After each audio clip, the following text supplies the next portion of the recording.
Mga tol, ipapakita ko lang po yung aking baon for today. Nagbaon po ako ng kanin na kung makikita nyo po is medyo marami-rami yung aking kanin. Sinasadya ko po yan. Nagsasaing po ako ng marami dahil ang aking almusilin po ay kanin din. Kaya babawasan po natin ito. Kaya makikita nyo po yung aking ulam. Meron po tayo ritong tuyo na 3 piraso, 10 pesos. And then, meron din po tayong pang lunch na chicken curry na pakpak. So tara, pagsaluhan natin itong aking nakakayanan. So tara, almusal tayo mga tol. Siyempre, ito yung ating breakfast for today. 3 pirasong tuyo na nagkakahalagang pong 10 piso doon sa aking suki sa may bunga. Lagi dyan po ako bumibili ng pagkain na i-picture ko na rin yung po yan sa aking vlog na ang ulam po doon isa ang mga katulad po na mga ito chicken curry po ito pakpak, and then yung mga adobo, giniling, minudo, nagkakahalaga po yan ng 35 pesos. Then ang gulay po nila is 15 pesos, kaso nga lang syempre dahil nga mura po yung presyo ng kanilang bilihin, so kukunti lang po din yung kanilang sinuserve. Ibig sabihin, kung halimbawa kung ang gulay po is 25, ibig sabihin po makakatanggap po kayo ng kalahating order po ng gulay. And then yung mga minudo giniling po 35, sa labas po is 60. Kalahating order lang po yung inyong marireceive na ulam galing po dun sa aking suki.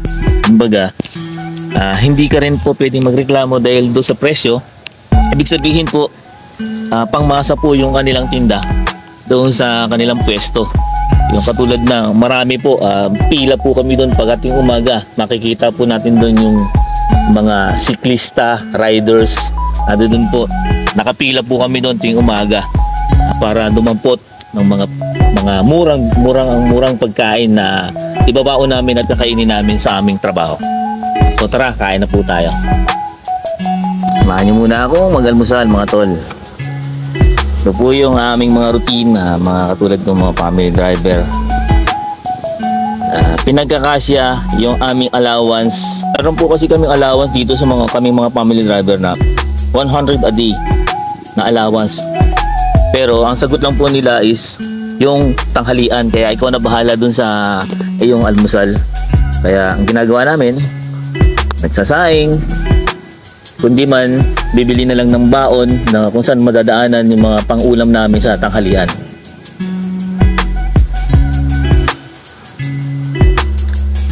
Yan, katulad nito, meron tayong tuyo. Paalala lang po mga kapwa ko family driver, pagkatapos po natin kumain, maghugas tayo ng kamay at mag-sanitize dahil pagagalitan tayo na buching, mangangamoy tuyo ng ating kamay. Ang hirap po tumatanggal na kamay ng ganitong ulam na tuyo. Hugas tayo ng kamay at mag-alcohol. Madalang po ko ngayon kumuha ng vlog dahil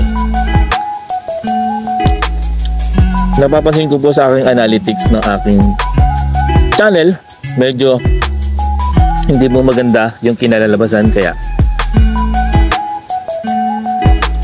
minsan imbis na magkaroon ka ng inspirasyon, ganahan ka, minsan nawawala na panghihinaan ka ng loob. Mamaya ikikwento ko po sa inyo yung buong istorya pagkatapos po nitong aking pagkain. So ayan mga tol, katatapos lang natin kumain. So may power na naman, ganado na naman tayo sa ating trabaho. So tulad nga nung nasabi ko kanina, medyo hindi na ako nakakagawa ng vlog dahil yung ratings po ng aking views pagdating po dun sa analytics ng aking channel is medyo mababa. Pero sabi ko nga napakahirap talaga sumabak dito sa YouTube industry. Hindi basta-basta yung maging isang vlogger. Hindi naman po kasi katulad tayo ng mga sikat ngayon na mga YouTuber na siyempre dati nang may pangalan. At tapos nagkataon pa na nagkaroon sila ng viral na video, kaya nagtuloy-tuloy yung kanilang pagsikat. So katulad ko na sa simpleng tao lang, katulad nga family driver na sumubok din sa larangan ng YouTube. So Nung una okay kasi meron akong isang YouTube, meron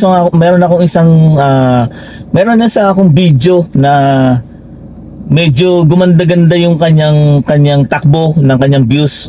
Yun nga, so nakikita ko nga na kada buwan nagbi-views siya ng mga 4,000, 5,000. Kaya ako nagpursige na gumawa ng mga videos at tinuloy-tuloy ko po yung video dahil nakita ko po yung potential ng aking videos. Pero sa mga videos pala hindi pala yan talaga consistent. Meron talaga yan tsambahan na tinatawag, katulad po nung aking problema po dun sa inidoro, dun po sa toilet flushing na tuloy-tuloy po yung agos ng tubig. At pinakita ko po ron kung paano po ma-solve yung problem na hindi ka na bibil ng malaking bill sa tubig dahil nga kahit hindi mo ginagamit, tuloy-tuloy yung tagas ng tubig doon sa inidoro. So ginawa ko po yung video yun, no? So maganda po yung daloy ng kanyang views dahil sobra-sobra. Ngayon po siguro nasa almost 72,000 views na.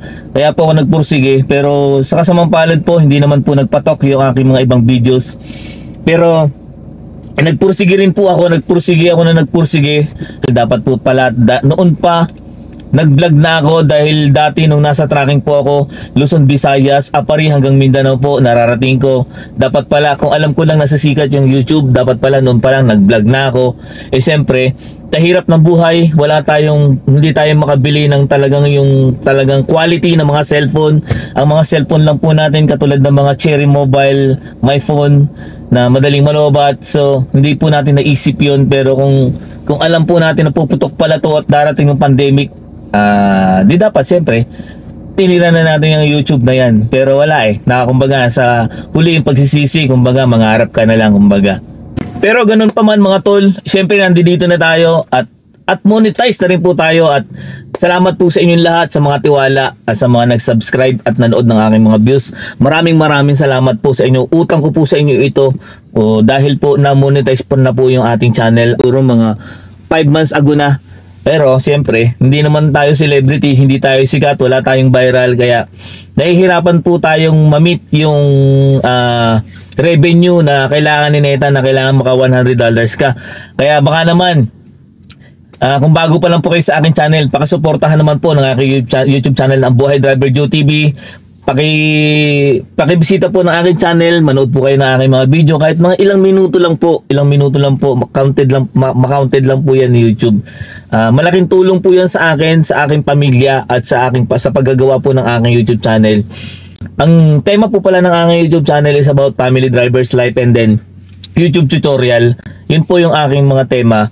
Minsan hindi po ako nakakagawa ng video dahil wala po tayong pambiling mga pangtustos po sa ating mga YouTube tutorial, kasi hindi po basta-basta yung gagawa ka ng YouTube tutorial about motorcycle parts kung wala ka naman pambili ng parts, di ba? Di wala. Sa mga YouTubers po na gusto pong sumubok sa mundo ng YouTube, ito lang po ang mapapayo ko. Wag po kayo mawala ng pag-asa. Meron po talaga yung gagawa ka ng YouTube, gagawa ka ng video, tapos pagkaraan ng pag-upload nyo po, mag-aantay ka kung sino yung manonood. Andiyan yung 4, 2 ang nanonood. Siyempre hindi mo naman may kalat sa yung mga. Noong una po kasi ako hindi ko may kalat sa aking mga sa mga family relatives Kasi parang nahihiya po ako na siyempre na uy, si Tito, YouTuber ka na pala, kaya mo ba yan? Meron ka ba kakayanan? 'Di ba? Minsan nahihiya ako, pero nung bandang huli, siyempre marami rin mga nag-i-intro sa YouTube na papanoorin yung video mo. Dahil siyempre pag napanood yung video mo, babalikan ka nila. Yun yung po yung tinatawag na engagement doon sa mga YouTube channel. Pero doon dinaanan ko po yan, yung mga ganyan, subscribe to subscribe, tapos engage to engage. Kaya ako rin po narating yan. And then dahil din po sa meron din po kung pailan-ilan lang po ng mga videos na medyo humahakot din po ng views, kaya po na-reach ko po yung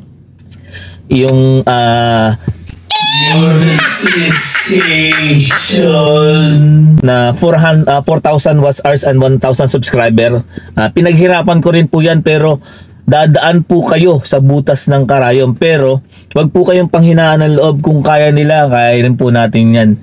dasal lang po at tiwala lang po sa ating sarili. Yun lang po ang number one. Katulad niyan, naikwento ko po, medyo nalulungkot po ako dahil siyempre nakakapanibago dahil dati inaabangan talaga nila yung videos. Siyempre pagka-upload ko, nagugulat ako, andiyan agad yung 200 agad, about 5 minutes.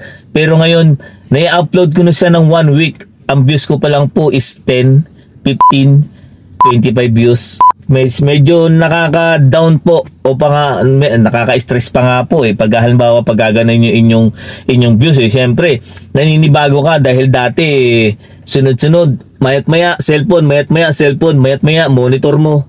Pero ngayon wala pero nandito na tayo, tuloy na natin to. Kumbaga sayang din kumbaga malapit na rin ako dun sa level na revenue para may palit na natin ng peso. Pero siyempre muli maraming salamat po sa inyo.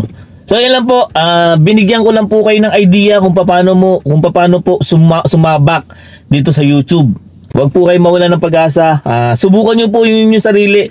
Hindi naman po yan yung pagka gumawa ka ng YouTube, merong fail, may bayad, wala pong bayad diyan kahit magkamali kayo. Subukan niyo lang po. Tignan nyo po yung inyong kakayahan. Diyan nyo po makikita doon nyo po may express yung sa loobin nyo, yung mga idea nyo, doon may lalabas nyo po yung lahat. Subukan nyo po yan. At hanggang dito na lang po yung ating video. So muli, maraming salamat po sa Panginoon sa pagpapala niya sa mga biyaya na pinagkakaloob niya sa atin sa araw-araw at sa mga patnubay na pinagkakaloob niya sa ating mga gawain. So hanggang dito na lang po, mabuhay po tayong lahat and God bless you all.